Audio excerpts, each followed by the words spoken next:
When the next two men came in, laughing about something, I don't know what, I used a knife from the first hide hunter and cut both of their throats till they bled out together with me hunched over in the short dugout, watching their eyes. I wanted them to know who was doing this to them.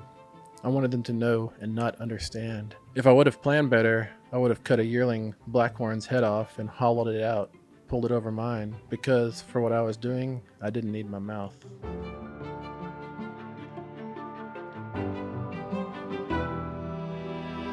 Hi, Stephen. Hello, Well, we're here to talk about Buffalo Hunter Hunter. let's do it. Let's talk about like how we met. Do you remember how we met the first time? ReaderCon like 2019 maybe? I think it was 19. Yeah, 19. When I met your agent, BJ Robbins, at a writers' conference in January, maybe early February in San Diego. And it was the professional night, the first night, where we just got together for dinner. She came over to me, do you like horror? And at the time I was like, yes. I was really looking for horror. I thought horror was going to come back. This is 2018. And she's like, well, I represent Stephen Graham Jones. Like, I love Stephen Graham Jones, but I thought he was with another publisher. And then I said, if you give me what she had, which was The Only Good Indians, which was at the time called Further Needed? No, it was called Elkhead Woman. Elkhead Woman. Yeah. And if you can get it to me, I'll read it on the plane ride home. I finished it on the train ride from Newark to my home. And that was Monday morning. And then I made an offer on Wednesday. It was like a fairy tale, like I was going to the ball in a big pumpkin carriage, Because it'd been in limbo for a while. Yeah. Well, I wrote that novel as for what would I call it? Where the Old Ones Go. That's what I wanted to call it. BJ says that's a terrible title, and I said, well, what do you have? And she had Elkhead Woman, I think, and so she had to believe in it as an agent to send it out, so we called it Elkhead Woman, and neither of us were loving that title because it kind of gives away the central thing of the whole novel. But and also that version that we gave you was radically different from how it is now. Almost completely second person. Yeah. Well, it pretended to be second person until the very end. It does a pivot and becomes dramatic monologue, and you have to like cascade back to the narrative backwards to realize, oh, that was somebody talking to somebody the whole time. And I love those kind of tricks. But you told me that what I heard, I don't know what you told me, but what I heard was you don't get points for degree of difficulty, I love the writer interpretation because I'm always trying to be gentle, right? Suggest, not tell. Yeah. But no, you're right. You suck. You're right, though. Yeah. When I did it straight without literary pyrotechnics, the story began to gel together. Yeah, and we went through 5 to 7 revisions on that, depending on how you want to look at it. There were 5, I think, actual revisions. Yeah. But we skipped ahead to Buffalo Hunter Hunter. Why don't you tell people what's Buffalo Hunter Hunter about? Buffalo Hunter Hunter it's set in 2012, but it's also set in 1912, and it's also set in 1870. It's the story of a professor, a woman who finds out she has an ancestor who was a Lutheran pastor. That ancestor in 1912 sat down for a series of conversations with a Blackfeet guy who claims to be a vampire. And she's reading his letters. She's transcribing his letters. This Blackfeet guy, Goodstab, is understandably resentful against America, against people stealing his land, killing his people. And he's chosen to tell all this to this Lutheran pastor in 1912. And it's, when he's telling this story, it's set in post-Western expansion, post-Civil War Western expansion, so 1870-ish. Yeah. It starts in 1870. Goodstab's story starts in 1870. It goes up to 1884, which is terrible years for the Blackfeet. 1870 is the Bear River Massacre, which people call it the Marias River Massacre, the Baker Massacre, but we call it the Bear River because that's the river as it's always been named to us. And it goes up to 1884, which is starvation winter for us. It's when the government didn't give us the rations it said it was going to give us, and like 600 Blackfeet starved that winter, and we buried them up on what we call Ghost Ridge. And yeah, it's a bad 14 years for the Blackfeet. Let's talk about the inspiration for the Buffalo Hunter Hunter. Mm-hmm.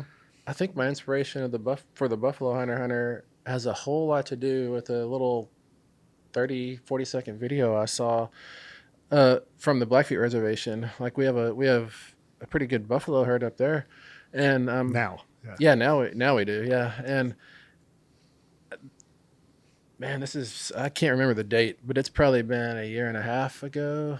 We released a lot of the buffaloes like outside the fences just to see what they would do, see where they would go, how they would live, and watching them dudes come out of those little pens and just blast off onto Blackfeet land right under Chief Mountain made my heart bigger in a way that I still feel, but it also like felt like it made me harder on the outside, if that makes sense, because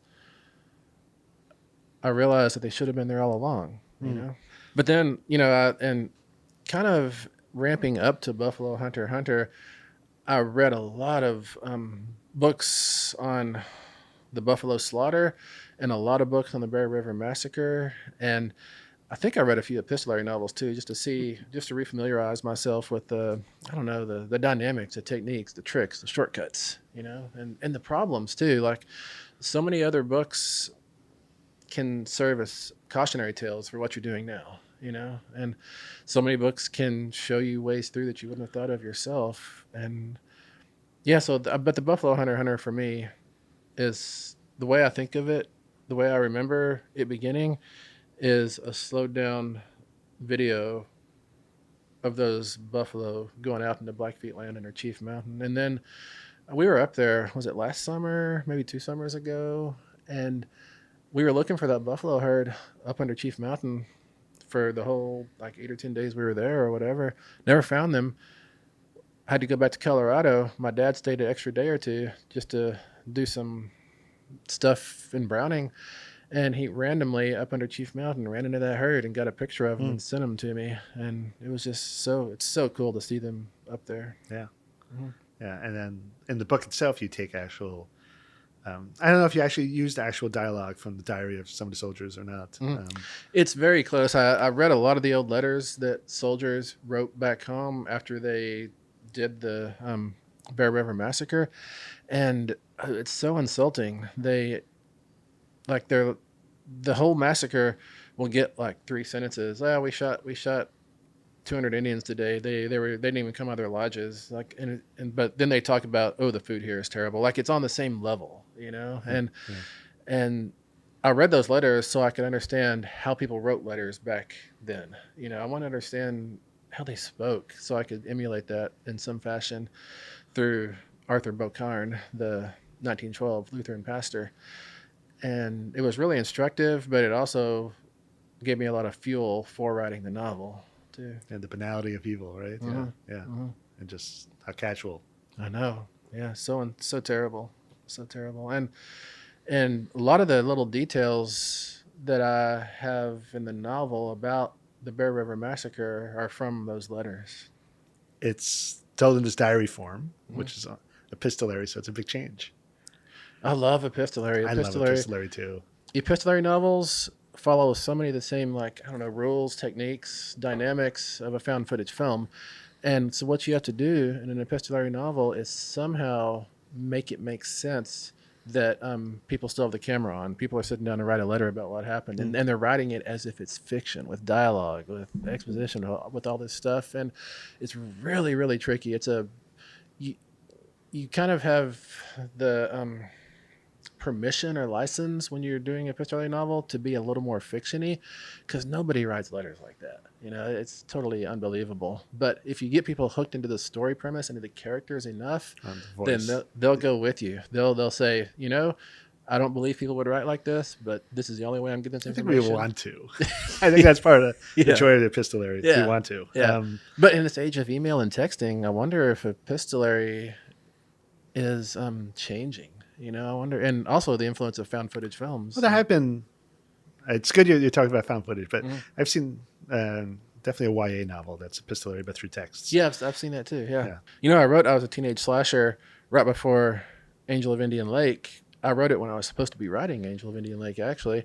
And I remember. Yeah, and what that meant was I had no time, because if you're going to sneak in a 400 whatever page novel, then you got to go fast. And so I knew I had to go really fast on this one. And I found that when I go really fast, first I go back to West Texas because I know that world, that landscape, that culture so well that I don't have to work to make it real. And I know 1989 I think David Lee Roth knows it better than I do, but I know it pretty well, and I feel confident that I can do 1989. It's really like, I don't know, pungent in my head. The year I was 17, which is the year Tolly Driver is 17 too, and I was a teenage slasher. Right. There's a lot of you in that book. There's probably more of me in that book than I meant to. The last time I did a book, I don't know. I want to say autobiographical. That's not the right way to say it because I never killed like 6 people in Lamesa, Texas. But personal, maybe that's the word. The last time I did this was when I wrote Growing Up Dead in Texas, which came out, I don't know, 2012. But I wrote that book in 2008, also when I had no time to write a novel. And I had so little time to write a novel that I went back to the 80s. I went back to West Texas, and I couldn't even come up with a character name. So the character in that is Stephen Graham Jones, I did not realize that. Yeah. You say that you write quickly and you go back to 1989, but you wrote Buffalo Hunter Hunter also in the same kind of thing, the trick where like you wrote another novel first and you finished it. I started to read it and like, no, actually don't read this. I'm writing another novel that I want to work on right now and have that be the next published book. And so you wrote Buffalo Hunter Hunter in 2.5 months? Yeah, I think it's probably 2.5 months. I think it was partially over my Christmas break between, semesters and then into the semester a bit. And I wrote it on the backside of just having taught a graduate seminar, Writing the Vampire, in which I sit down every week with, I think it was 11, maybe 10 really capable, intelligent graduate students to discuss how vampires work on the page and stories and why we're fascinated with them. And we read so many books, watched so many films, television series. We just were imbibing the vampire at the quickest rate we could, just getting it all inside us. And it's the same thing that happened with Mongrels. I was getting ready to teach a werewolf class, and I got my head so full of werewolf stuff, I had to write a werewolf novel. And so Buffalo Hunter Hunter, I had my head so full of vampire stuff that I had to clear my head out. And the best way I clear my head out is writing novels. Let's talk about Anne Rice and Interview with a Vampire. And this is a little spoilery talk, but I really respect Interview with a Vampire. In that vampire graduate seminar, that when we ranked our novels at the end of the semester, Interview with a Vampire was really, really high for most of us. We realized that Anne Rice with Louis had created, or given the world, I should say, a new type of vampire, the reluctant vampire, the one who isn't bloodthirsty, the one who kind of still has their human soul, heart, interior. And I want to say it changed everything when she dropped that in the mid-70s, but the book really didn't catch on like we thought until the 80s. Yeah, until the 80s. Yeah, until like we started getting, and then we got the Vampire Lestat, we had the Damned Everything, and Anne Rice became a huge. Sting did his song. Yeah. Over Bourbon Street. Yeah. The reason the vampire persists in our storytelling and our media is we're both repulsed by them while at the same time wanting to be them. And that attraction-repulsion dynamic keeps them always at arm's length, but it doesn't push them further than that. And we can't stay away from the vampire. We're also grossed out by the vampire. We're scared of the vampire, but we kind of want to be the vampire. We kind of, as for the creature that's ascendant, it's always vampires, werewolves, or zombies. We go back and forth. Like mummies never become the thing. Angels, we always think angels and demons are going to matter. They never matter like we think they should. Maybe AI will be our next boogeyman, but maybe AI will write those things too. I don't know. AI is Frankenstein and possession, right? Yeah. Possession is always a mainstay.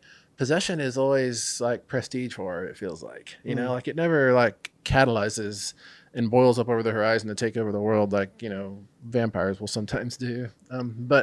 Or they'll take over like Alaska anyways with 30 Days of Night. But as for why the audience, the reader, the world is fascinated with the vampires, I think it has something to do with class, finally. I think we want to be that austere, regal person at the cocktail party in the castle looking down our aquiline nose at everybody. I think there's part of us that wants that, and we want to not have to worry about all the human things. Like vampires don't have to. They don't have to worry about bills. They don't have to worry about porta potties, and stuff. They're above all that, and I think that idea of being over or outside the world and looking in on it like vampires do from their vantage point is really attractive to people in general. And yes, vampires do come back in times of economic downturn or a lot of strife, I think. Right. And that's kind of where we've been since 2016, right? Amen. Yeah. So, and we're definitely gearing down for some more of that, it feels like. So maybe we'll have a big rash of vampire novels. That would be pretty cool. I started getting back into the idea that horror was underground for years, ever since the implosion of it in the 90s. Yeah. And we didn't actually put horror on a spine for a long time. It was supernatural suspense or dark fantasy. And authors were separated that way, kind of arbitrarily sometimes. And I remember having a conversation with Christopher Golden at a convention in Boston in February. And he asked me, Joe, do you think it's time? February of when? Oh, February 20, good question. 17. 17. All right. 17. All right. Yeah. And you think it's time we can put it on the spine? I'm like, not yet. We're not there yet. Wow. And I was trying to think of how. My one superpower from my days when I was a buyer at Barnes Noble is being able to pattern recognition and able to discern when a trend is going to come back. I've never been wrong, but sometimes a little off on the timing. And I figured horror was coming back, and I didn't know how. And it started to coalesce when I started talking to people like Chris Golden and also Brian Keene, another horror writer who talks about how horror comes back during Republican administrations or strife in the world, and which is very interesting. And no matter what your political affiliations are, they do. But how? And it wasn't until I saw Get Out that summer, and I'm like, oh, this is how we're going to talk about race and class and culture. And then that magical summer of 2020, when everything's bad, we're in the pandemic, the protests are out in the streets, BLM action is happening, and from the end of June until July, Silvia Moreno Garcia's Mexican Gothic comes out.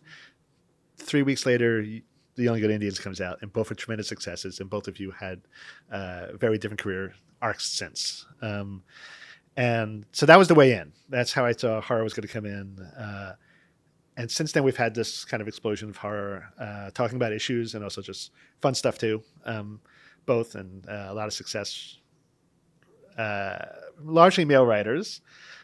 Some female writers have come up and they haven't hit huge, which I think is disappointing and something to work on. But now I think we're transitioning to other things and other topics. But within horror, which I think is still great, because the conversation within horror is still that kind of immediacy. But what do you see that's going on? I totally agree with your assessment of how horror got bigger and bigger since Get Out. The only thing I would add is I think Get Out was the first punch, but the second punch was Victor LaValle's Ballad of Black Tom. I love that book. It came not long after. Yes. And I think that Victor brought what Jordan Peele was doing to fiction, to the page. And absolutely. And that catalyzed things for so many of us. What I'm excited about with horror is how diverse it is, both in who's getting to write it and both in how it's expressing itself. You have all these different people doing different things. We're not all trying to do the same thing. Yeah, I think that's why horror fell down in the first place in the 80s and the very early 90s. Everyone was trying to do the same book, and it became unvaried on the horror shelves, or where the horror got put anyways. Yeah, I remember all the Death Head Moth covers after Silence of the Yeah, Lamb. exactly. So everything was kind of the same, and I think the audience registered that, and they kind of drifted away. And horror, you're right, went underground for, 15 years, maybe longer than that. It started to come back on the indie scene in the early 2000s, mid 2000s, and so many people, including myself, kind of cut their teeth in that space, where we learned how to tell horror stories in our own way. which is to say, what I mean by our own way is these little weird stories that weren't trying to be Clive Barker and Stephen King, which there's nothing wrong with Barker and King. They're great, but we've got to do our own thing as well, and so yeah, you're right. Then we came through the gauntlet of 2016, got Get Out, got the Bell to Black Tom, and then we just hit the floor running, and we're still running, man. We're still carrying that horror torch into the future, and I hope the world gets better. I would rather the world get better than horror stay on top, because I think it's better for all of us. But I'm really glad that horror is moving and infecting so many people, and I feel like even if I don't think we're going to have another collapse. I don't think so either. Yeah, we had in the 90s, because the audience, the readers of horror have tasted all these different kinds of horror now. And I think that hunger is going to persist for more weird things happening on the page, weird, scary things happening on the page. I feel like the catalyzing moment in my career was 2016, Mongrels, because my first 2 or 3 novels, I'd go to book events, and the questions would all be talk about this or that American Indian issue, like politics of identity, representation, repatriation, tragedy, crimes, history, all that stuff. And it really insulted me because it felt like people were using the books as a lens to focus on an issue. So easy to put you in a box. I know, and I really did not like that even a little bit. And I remembered Louise Erdrich back when Love Medicine followed up by The Beat Queen. I remember there was the market, the critical establishment kept trying to call her a Native American writer, and she would always shrug that off and say, "I'm just a writer who's Native American," and that's what I wanted to do. But she's a lot more wily than I am, and she would just shake it off in interviews. And the way I had to shake it off was to become 2 writers.